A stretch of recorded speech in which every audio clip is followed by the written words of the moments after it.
Estamos en lo previo, estamos en víspera de lo que es, bueno, una fecha muy fuerte,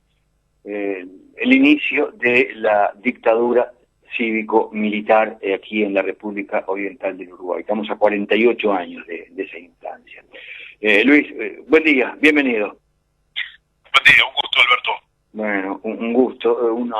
Una primera reflexión, ¿cómo estás viendo esta fecha en esta coyuntura? Bueno, en realidad creo que es un debate absolutamente válido y vigente, sobre todo para las nuevas generaciones de uruguayas y uruguayos,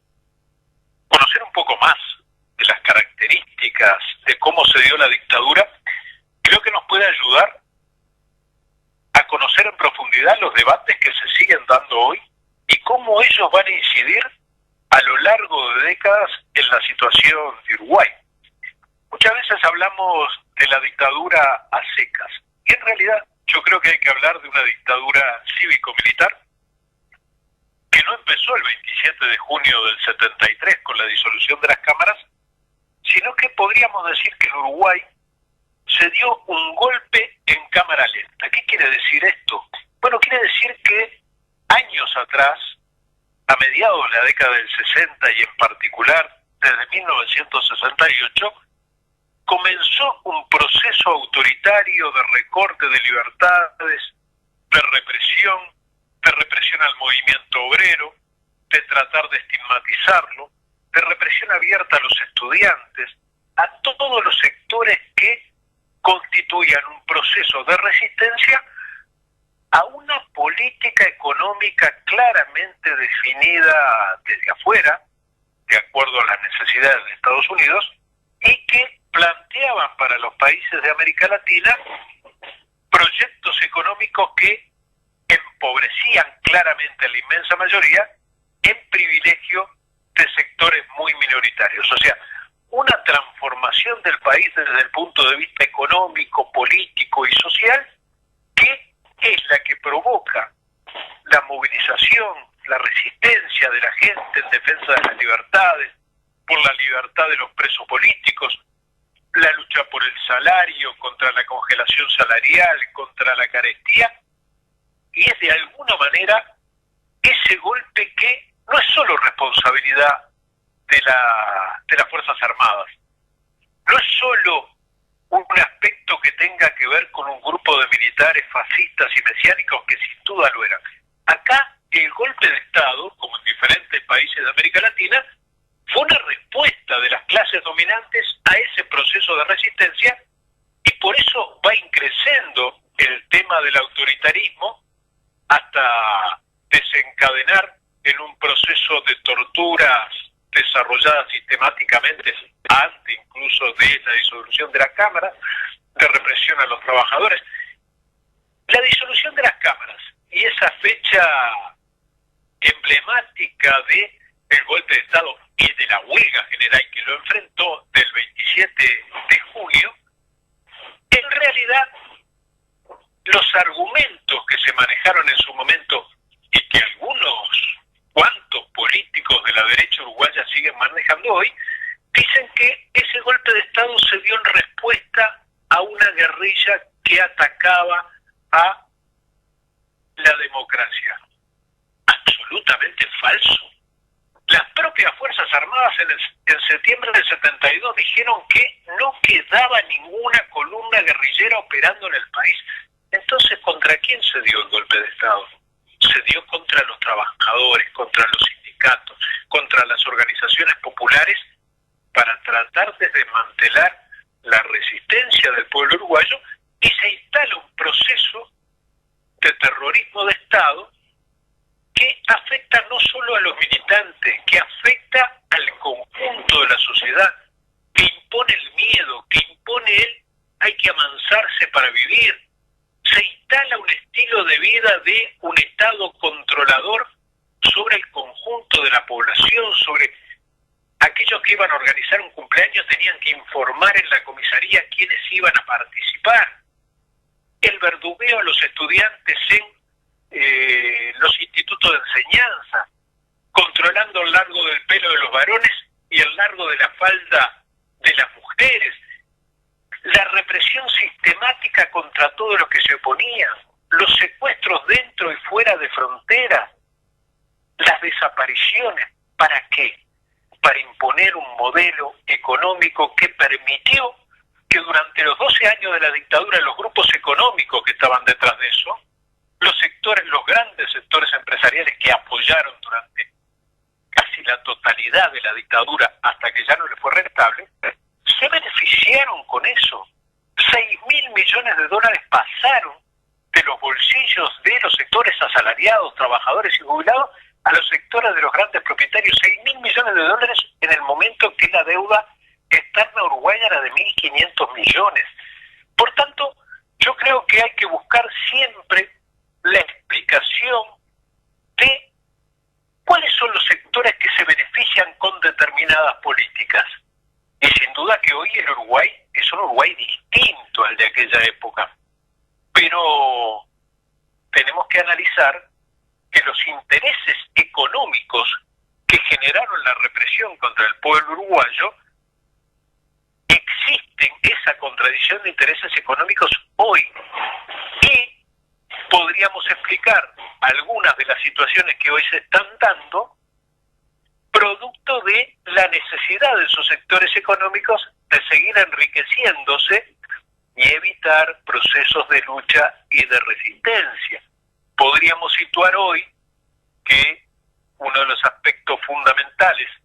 para estar a tono con lo que fue la resistencia de aquella huelga general, de aquella movilización, de aquella lucha, de aquel heroísmo, de tantos héroes anónimos, hombres y mujeres,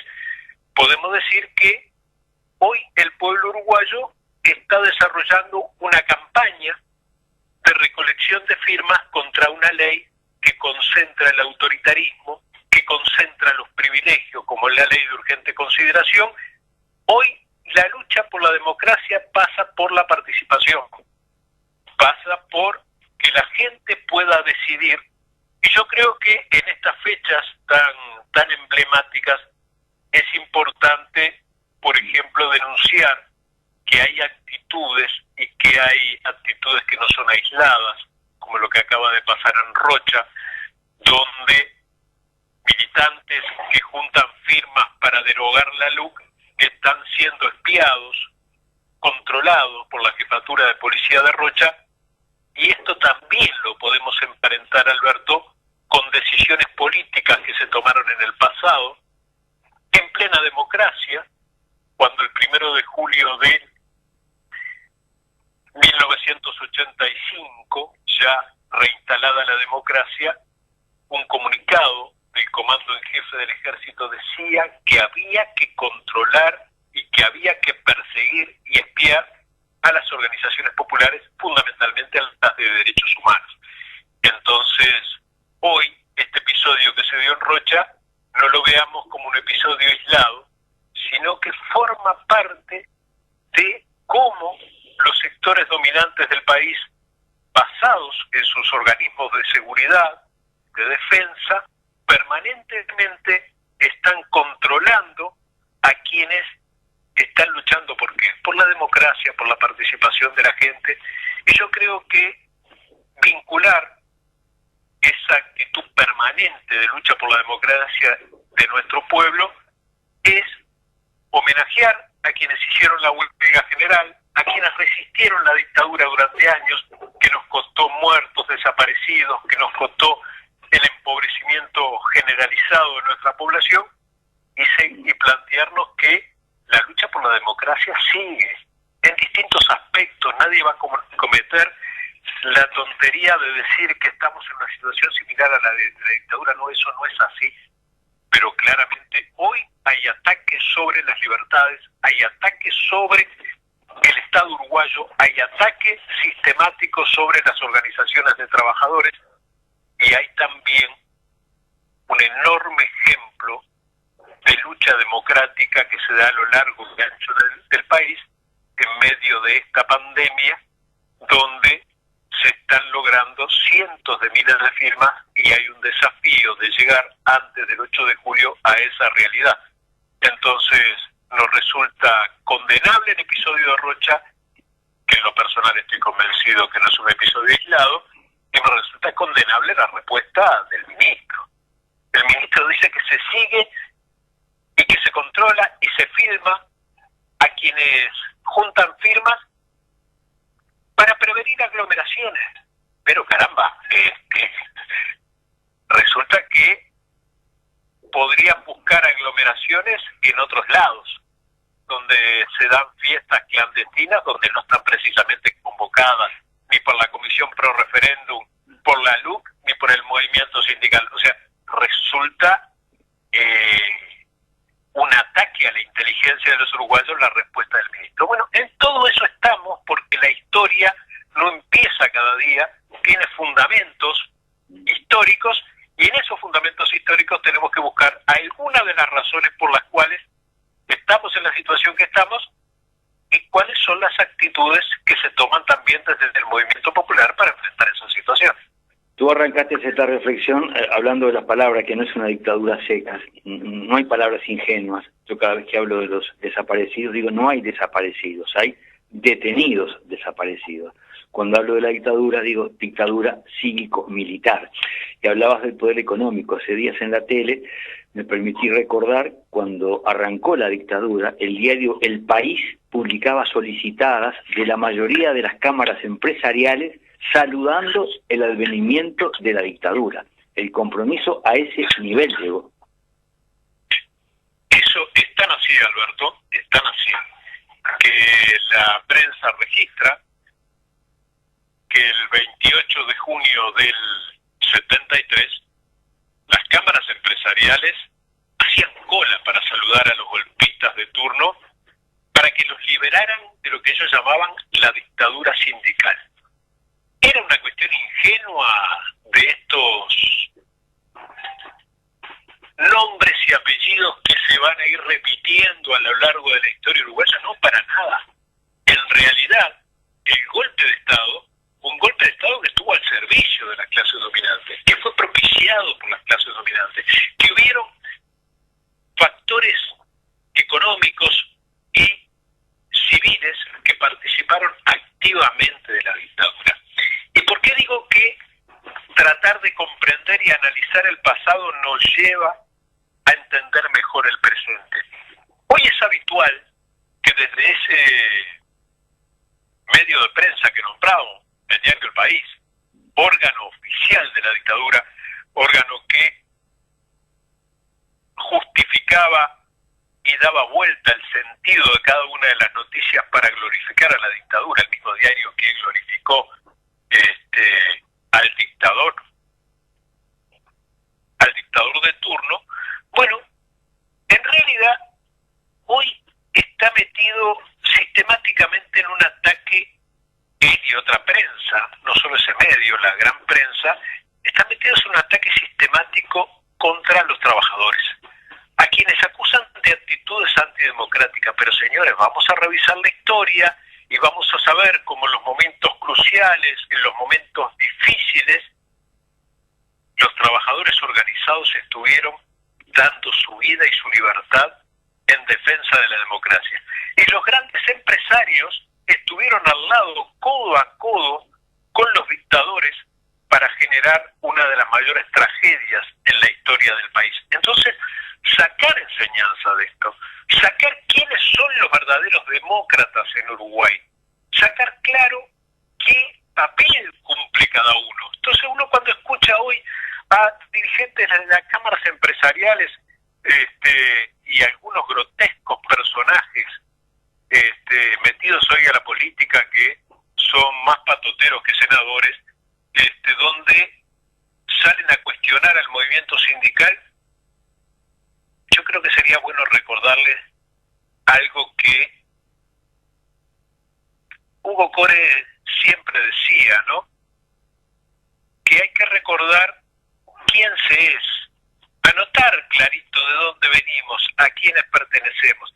Hay un pasaje del libro Alicia en el País de las Maravillas, donde dice que los jueces anoten su nombre antes de juzgar para no olvidarse de quiénes son. Hugo Cores hacía referencia permanentemente a esa cita del libro, porque muchos que aparecen hoy juzgando al movimiento sindical, en realidad en materia democrática no les llegan a la altura de los talones al movimiento sindical, a los movimientos cooperativos, al movimiento estudiantil, al movimiento feminista, a todos aquellos que hoy están dando una lesión democrática en nuestro país. Entonces, yo creo que es muy importante que justamente se viene haciendo desde hace meses, pero que este fin de semana, donde los uruguayos y uruguayas recordamos el golpe de Estado, homenajeamos la huelga general, que se esté dando en el marco de otra experiencia democrática que es fundamental, como es la recolección de firmas, como es plantearse que en medio de una pandemia se aprobó una ley ómnibus que modifica más de 60 leyes, que no hubo tiempo de discutir, que se le prohibió a la Comisión Pro Referéndum aquel planteamiento de ampliar los plazos justamente por una cuestión sanitaria, porque si se plantea que no haya aglomeraciones y demás, sería bueno que se hubieran ampliado los plazos. Se le negó la cadena de radio y televisión a la Comisión Nacional Pro Referéndum, y yo creo que esto muestra claramente el carácter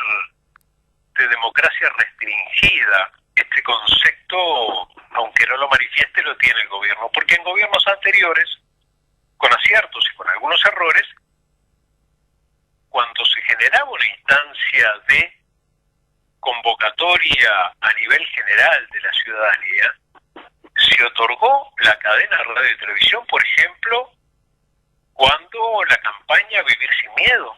se les otorgó la posibilidad de que dijeran y que fundamentaran cosas con las que no estábamos de acuerdo,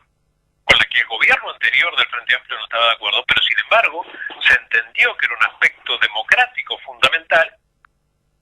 el que se pudiera acceder a la ciudadanía. Hoy resulta que se le niega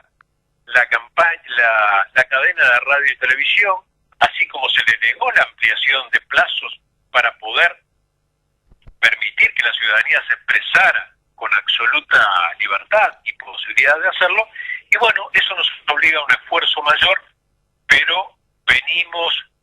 de experiencias muy importantes,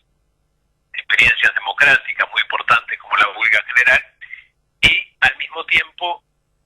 en que el pueblo uruguayo está dando muestras una vez más de su solidaridad con la conformación de ollas populares donde comen decenas de miles de uruguayas y uruguayos, porque el gobierno, el Estado está ausente, porque el Estado, con el gobierno del herrerismo y sus aliados, que ha defendido a capa y espada los privilegios para los llamados Maya Oro, porque son los que van a invertir y van a sacar adelante la economía, parece que no leyó los informes que los Maya Oro depositaron el año pasado, de tanta hambre, de tanta tragedia, de tanta tristeza de nuestro pueblo, depositaron en el exterior 4.000 millones de dólares y 3.000 millones acá. De invertir, nada. De privilegios, todo. Y este gobierno que sigue planteando, desconociendo sus promesas electorales, los aumentos de tarifas que golpean a los más pobres, fundamentalmente y demás, sigue generando privilegios para esos sectores que históricamente estuvieron vinculados al poder y que cuando tuvieron que sumarse a la aventura antidemocrática, la aventura fascista de la dictadura cívico-militar, no tuvieron ninguna vacilación en hacerlo. Acabas de nombrar las ollas populares y la huelga general, y me quedo pensando, estas ollas populares de hoy, ¿cuánto tienen de la experiencia acumulada, del saber acumulado, de aquellas ollas populares que se generaron en plena huelga general, en tantas fábricas, en tantos centros de estudio? ¿Cuánto hay en esta experiencia de hoy, en lo que fue aquella resistencia casi sin precedentes en el mundo, de la cantidad de días de huelga enfrentando una dictadura? Sin duda, la expresión de los barrios en aquel momento, ¿no? Rodeando las fábricas ocupadas, llevando alimentos yendo a ver a sus familiares que estaban ocupando. Yo siempre tengo muy presente dos ocupaciones que me tocó participar. Como estudiante estábamos colaborando en la ocupación de la fábrica Funza, junto a referentes históricos como León Duarte, como el Gallego Gromás, como el Perro Pérez. Y allí veíamos la solidaridad de Villa Española. Pero también me tocó ir un rato a ver a mi padre que estaba ocupando la fábrica de alpargatas, y allí pude ver también la solidaridad del barrio aportando para la olla para que los trabajadores de alpargata ocuparan durante 5 veces, que eran desalojados, combinados a volver al trabajo, y cuando entraban a las 6 de la mañana volvían a ocupar. Estaban rodeados de la solidaridad de la gente, y yo creo que esa solidaridad, a pesar de que han intentado cortarla, a pesar de que han intentado desmistificar lo que para mí es una de las gestas democráticas más importantes de nuestro pueblo, como fue la huelga general contra la dictadura cívico-militar, hay cosas que se transmiten. Porque así como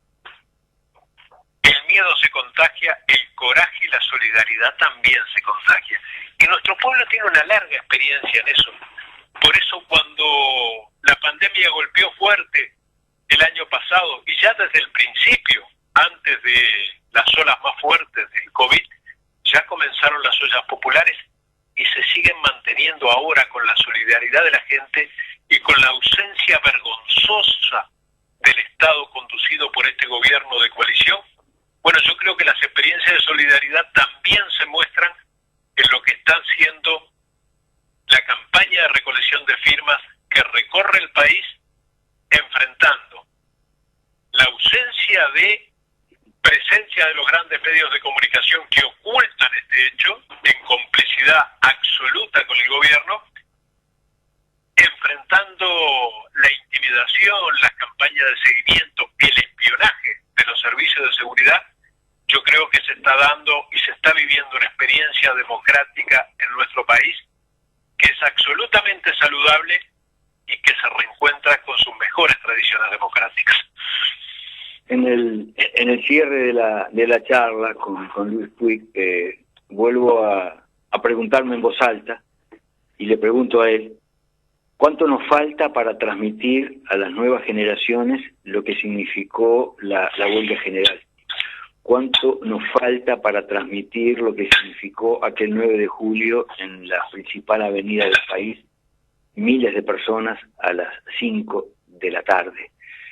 ¿Cuánto nos falta? Y que a lo mejor podemos de aquí al 27 avanzar un poquito más a que no nos falte tanto en transmitir parte de aquella heroica gesta vivida en colectivo. Bueno, justamente yo creo que ahí tenemos un debe grande, Alberto, en transmitir que en realidad a estos jóvenes, a muchos de los jóvenes que hoy están sin trabajo, desilusionados, que no creen mucho en la política y demás, tal vez en primer lugar decirle que seguramente son nietos de héroes anónimos que vivieron aquella huelga general, que inundaron 18 de julio, el 9 de julio del 73, a las 5 en punto, cuando Castillo desde la radio hacía referencia al poema. A las 5 en punto, miles y miles de uruguayas y uruguayos salieron a enfrentar a una dictadura naciente que metió tanques y jeep con ametralladoras pesadas encima, avanzando contra la multitud,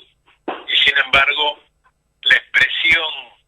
colectiva de la gente movilizada era esa expresión de que la resistencia a las tiranías, de que los orientales, como decía Artigas, habían jurado un odio irreconciliable a toda clase de tiranía. Bueno, yo creo que nos falta mucho transmitir a los jóvenes esa situación. Nos falta plantear que esas vivencias no son una isla en el pasado, que esas vivencias son, de alguna manera, la savia, la materia prima para construir las futuras solidaridades, las futuras rebeldías, y yo creo que ahí estamos en falta lo que ya peinamos unas cuantas canas, pero también estamos a tiempo de poder transmitir y que los jóvenes hagan su propia experiencia. Yo cuando cuento la fecha que la CNT en aquel momento, la Central de Trabajadores, no estaba el PCNT, digo para la gente más joven que pueda estar escuchándonos, el año en que resolvió que frente a un golpe de Estado iba a haber una huelga general, bueno, llama mucho la atención porque no se sabía que ya esto estaba antes planificado, en lo que tú decís, si habrá un encadenamiento generacional e histórico y saberes de mucho tiempo. Sin duda, la resolución de la CNT, de la Convención Nacional de Trabajadores, que es un ejemplo en el mundo de unidad en la diversidad, de unidad en la pluralidad, de unidad en la discusión, en la lucha ideológica, pero que constituye un solo agrupamiento sindical en el país, a diferencia en el mundo. En 1966, unos cuantos años antes del golpe de Estado, definió, porque ya teníamos la experiencia de Brasil, la experiencia del golpe militar contra Goulart, que en caso de golpe de Estado en Uruguay se iba a una huelga general. Esa huelga general se preparó con dificultades, con discusiones. Tal vez habría que haber hecho mucho más en el 72, y de eso León Duarte nos hablaba mucho en su momento, de cómo era necesario generar un proceso de organización, de lucha por las libertades y los presos, para preparar en mejores condiciones la huelga general, pero fue una resolución del año 66. Entonces, eso muestra primero la continuidad de la historia, la claridad que tuvieron aquellos militantes sindicales en prever cómo se iba a desarrollar el curso de la historia, porque se había dado en Brasil, se dio en Chile, se dio en Uruguay, posteriormente se dio en Argentina, que había un proceso dirigido de Estados Unidos a acallar la resistencia de los pueblos para aplicar ese recetario económico. Yo creo que es una materia que tenemos pendiente, y es una materia que no se trata simplemente de informar, sino se trata de que la gente vaya siendo protagonista del tiempo que le toca vivir y vayan construyendo también con los saberes del pasado las luchas y las resistencias del futuro. En el cierre de la charla con Luis Puig, integrante del Comité Central del PVP, una frase, son 2 fines de semana que quedan, este y el que viene. Y todos saben a qué me estoy refiriendo. Sin duda, Alberto, que estos días que quedan, estos pocos días que quedan para alcanzar las firmas necesarias para que la gente decida, la convocatoria a la militancia y la convocatoria a la gente, que en realidad esto no es un hecho que le importe a unos pocos, el tema de esta ley antidemocrática. Es una ley que afecta las condiciones de vida de la gente, de sus hijos, de las futuras generaciones, entregando parte del Estado, reglamentando el derecho de huelga, generando inseguridad para los inquilinos, posibilitando que los campos de colonización, que era para estimular a los pequeños productores y demás,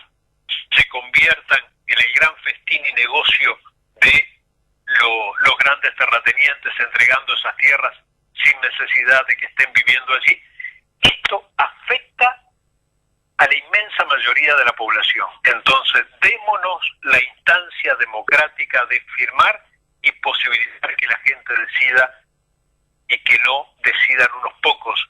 en medio de una pandemia donde honestamente la mayoría de la gente no sabe de qué se trata la LUC, y ese es el gran desafío que tenemos conjuntamente con